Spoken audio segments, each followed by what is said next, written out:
Today in cannabis news, the California desert sees a green rush from its growing cannabis market. The Nebraska state legislature plans to examine a proposal to legalize medical cannabis this week. And the U.S. Air Force warns its personnel not to bring CBD infused goods onto military bases. It's Tuesday, May 11th, and this is your Trichomes Morning Buzz. Broadcasting live from the Trichomes.com studios in Southern California. It's time for your Morning Buzz. We bring you late-breaking news that keeps you up to date with what's happening in the cannabis industry. First up, in the years since the state of California legalized recreational cannabis use within its borders, the industry has been reshaping the state's desert regions. A cannabis green rush is growing in California's Coachella Valley, which hasn't been hindered by the COVID-19 pandemic.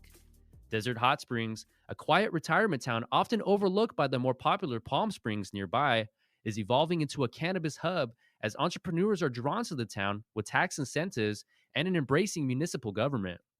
The market brought in over $4 million in municipal taxes last year, surpassing real estate as the leading source of tax revenue. The tax income has already contributed to the construction of a new city hall, a library, and roads, as well as the hiring of additional police personnel. Property developers are interested in the region as more individuals move to the area for work. Locals gain from the surge as well.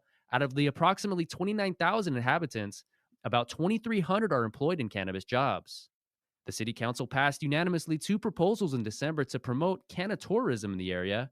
One permits the establishment of cannabis entertainment facilities, while other permits hotel chains to sell cannabis on their premises. It's fun times right now to be the mayor, said Mayor Scott Mattis. Next up, this week, the Nebraska state legislature will consider a proposal to legalize medical cannabis, becoming the latest conservative state in the U.S. to review cannabis policy modernization. The bill's sponsor, Senator Anna Wishart, confirmed that on Wednesday the bill will be debated by full legislature. This follows the measure's initial introduction 4 months ago. It was passed with amendments by Judiciary Committee in March. Patients with qualifying conditions would be able to buy and acquire a maximum of 2.5 ounces of cannabis from authorized distributors under the proposal, though patients would not be permitted to smoke cannabis. Although the proposal initially intended to give patients access to cannabis for any condition that the herb could alleviate, it was amended in committee to include a restricted set of 17 eligible conditions such as cancer, Crohn's disease, epilepsy, glaucoma, HIV, AIDS, PTSD, and unattainable pain. Approval in the Republican majority chamber is anticipated to be difficult, as passage would almost certainly require at least 33 votes to defeat a filibuster. If they succeed, a vote on the reform legislation will be held. And last up, via a new blog post, the U.S. Air Force advised its personnel not to carry their dogs' CBD-infused shampoo into federal military facilities.